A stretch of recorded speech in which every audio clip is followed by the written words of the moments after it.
Hello everybody, welcome back to my channel.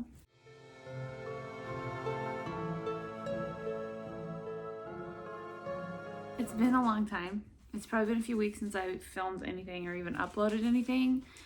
The holidays got crazy and then someone had to make their appearance a little bit early. So this is my son. He's so cute. This is Sebastian. He's my little baby. He came a couple weeks early because he was measuring small.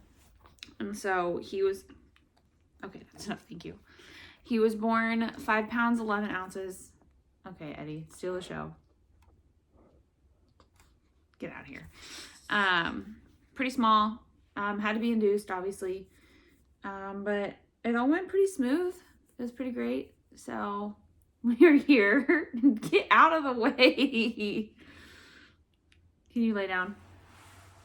Here. Come here. Lay down. These are my 2 babies. He loves Sebastian. He likes to lick his head. And if you can tell, his head is massive compared to this kiddo. But yeah, we're doing well. He was born exactly a week ago today. So he was born December 28th. Today is January 4th. And my due date is not until January 7th. So he came right when he needed to. And he's here and he's perfect.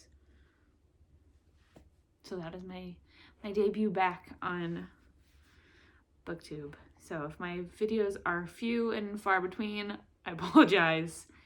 We're getting the hang of motherhood here. Anyway, let's talk about my December books that I read. I read 6 of them.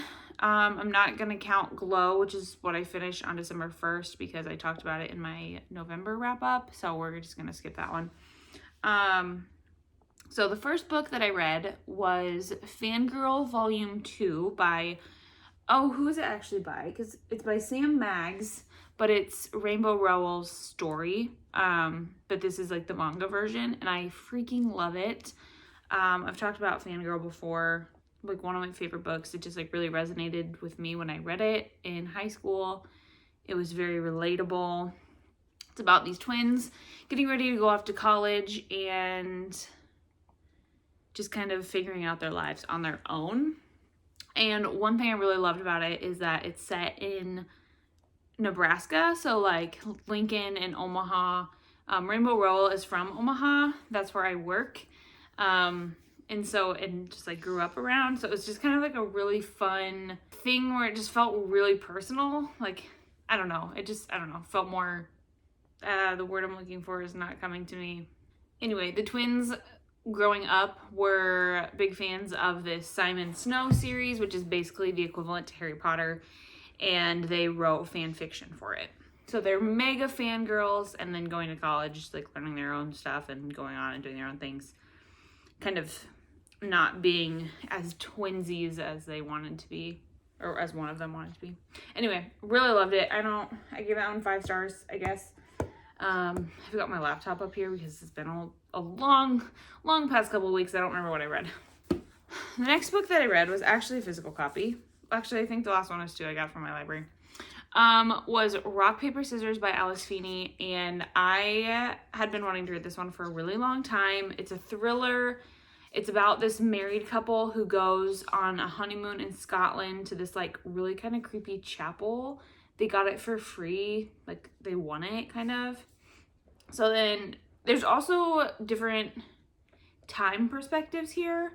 So you get the wife and you get the husband, and then you get like the wife's email.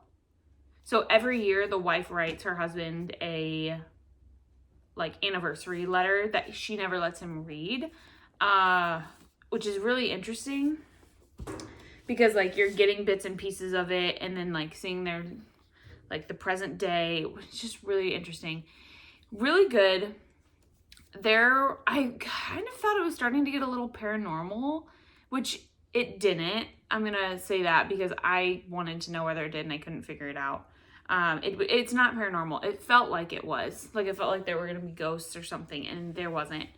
it was really interesting. And the ending, like, there were multiple plot twists, and I did not see them coming. I'm horrible at predicting stuff like that, so that's enjoyable for me. So I really liked it. I did feel like it was kind of slow, though. Like, the story itself, I felt like didn't really do much. I don't know. It was just, I really liked it. I read it really slowly, but I did give it 4 stars. And I think I didn't like the characters a whole lot. I didn't like the husband, I didn't like the wife, and I also could not figure out their motives or their, like, intentions, or, like, who could be behind whatever happens. Like, I didn't even know what was gonna happen. It was really good. I liked it a lot. So I'm looking forward to reading Daisy Darker by Alice Feeney. I have that one as well, and so I need to read that one soon. Yeah, I recommend that one. Next, I read Ledge by Stacey McEwen, who is an Australian TikToker, and that's how I heard of this book, is because I follow her and I really like her, and she had shared that she was writing a book, so I knew I wanted to read it. And our library actually had a copy of it, which I was so excited for, so I put it on hold. I was impressed. For a debut from someone who is just popular on TikTok, I wasn't sure how it would go. I was very impressed. So the premise of the story is that there is this group of people who are living on what's considered the ledge, and there are the species called glacians, which are these winged creatures. They're kind of like half human, half not bird, but like they have wings and stuff. They can't be warm. They have to live in this cold place. So they live up on this huge, like, mountain, icy, snowy mountain. And I can't remember if it's once a month or once every, like, 6 months. They come to the ledge and they pick a person, and they take, it might be a couple people. They take them back to their palace or whatever. And nobody knows what happens to these people. Sometimes they fall off the ledge and they're just killed. Like, you don't want to get too close to the ledge or you will fall into this crevice and die, basically. So anyway, our main character, she gets picked finally. She, like, you don't really want to be picked, but it's finally her turn, and she is chosen and carried back, and we learn about what's going on up in the kingdom. And she gets a chance to escape and try to, like, escape the glacians, which is really hard to do. And then she starts to kind of unravel the secret of their village and why it all happened to begin with. It was really good, and there was a plot twist at the end. I didn't think there was gonna be. I thought it was gonna end softly, and then that would just lead us into the second book, because this is gonna be a trilogy. Oh, there was a plot twist, and I was not expecting it, and I'm really looking forward to how it's gonna go. There's the other main character is another Glacian, or is a Glacian, I should say, because she's not a Glacian. She meets him when she's chosen, and he is what is considered half Glacian. So his father was a Glacian and his mother was someone from the ledge, actually. So I really liked him, and you get his point of view as well. So you get her point of view and his point of view. Really good. Highly recommend it if you're in the mood for a good fantasy trilogy. It's not mega spicy. There are some spicy scenes, but not overly crazy by any means. Really, really, really enjoyed it, and I look forward to her second book whenever that comes out. Then I read a Christmas book. I had a couple on hold from the library and wasn't sure I was going to get them before Christmas came. I'm glad I did, because he came very soon after Christmas. And I read Blame It on the Mistletoe by Beth Jared. I'm not sure if that's a hard G or a soft G. And I read this because on TikTok, again, spent a lot of time there. TikTok, there was this video where someone was talking about how this book reminded them of The Holiday. And if you don't know, The Holiday is my favorite Christmas movie ever. I love The Holiday, and so when I saw that this book was similar to it, I was like, obviously I have to read it. So wasn't expecting it to be YA, first of all. It's YA. It's about this girl. Obviously, it's two girls. You get their point of views. One of them is in New Jersey and is an influencer on Instagram.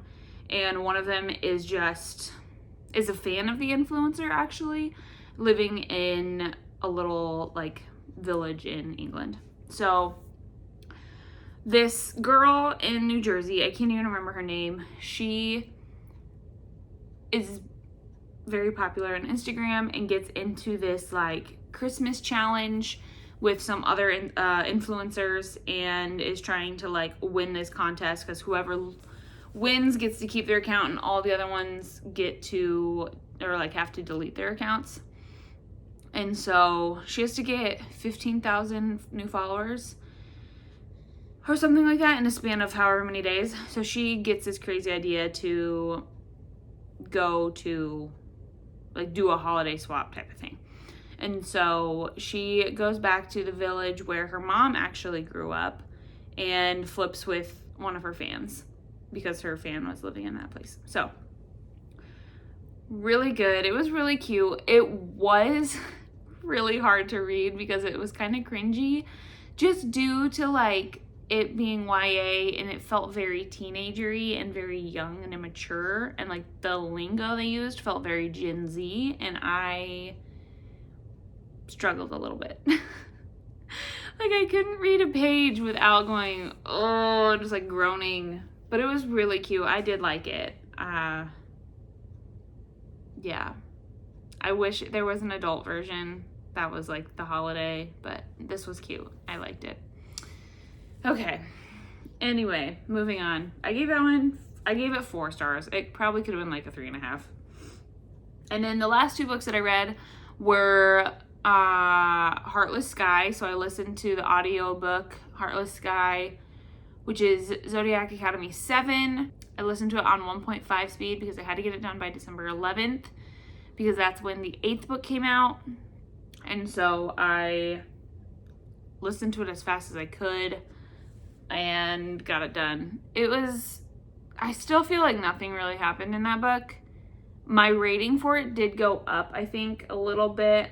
It wasn't as bad as I remember for Spice-wise. For some reason I was thinking it was worse, but maybe because I fast-forwarded a couple times, I didn't feel it. I don't know. Maybe it just changed because I was fast-forwarding. I don't know. Anyway, the story was just kind of boring. Nothing really happened. And that leads me into Sorrow in Starlight, which is the 8th book, which I feel like, was so unnecessary. This I gave 3 stars. I was really disappointed in this book. I didn't finish it until the 29th or something. Like, I was in the hospital with him. Like, it took me so long to read it. Nothing happened. Literally nothing happened in this book. And I just feel like this could have been, okay, so this book was 1,244 pages.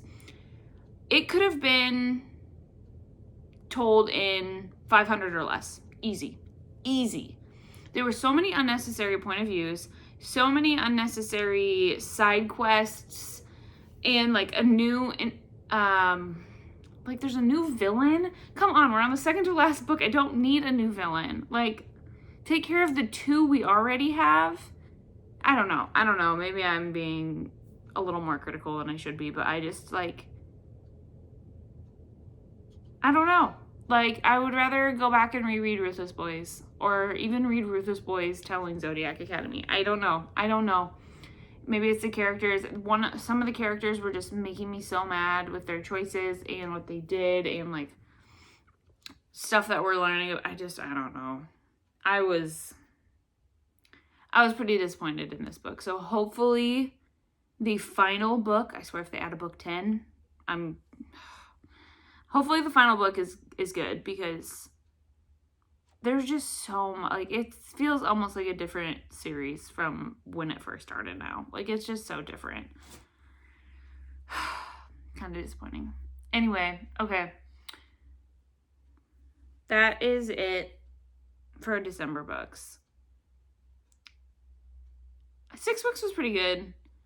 I think it still equaled out to being like 3,800 pages, something like that. Because one of them was 989 pages and the other one was 1,244 pages. So 2 big books equal a lot of pages. Anyway, it's January 4th and I haven't even cracked open a book since the day I finished Star Wars Starlight. I'm just too busy looking at him. He's just so cute. And his little cozy little winter outfit is so cold here right now. Like, it's so wet and damp outside. It makes it cold in the house and it's awful. Anyway, I'm going to film another video and you're going to see me in this exact same getup. And I don't care because I need to get these done when I have the time. So what's happening? Anyway, what was the best book that you read in December? I would love to know. And I will see you guys in my next video, which will be my 2022 statistics. So I hope you guys have a great week, and I hope you had a great December and Christmas and holiday and whatever. And I'll see you guys in the next video. Bye!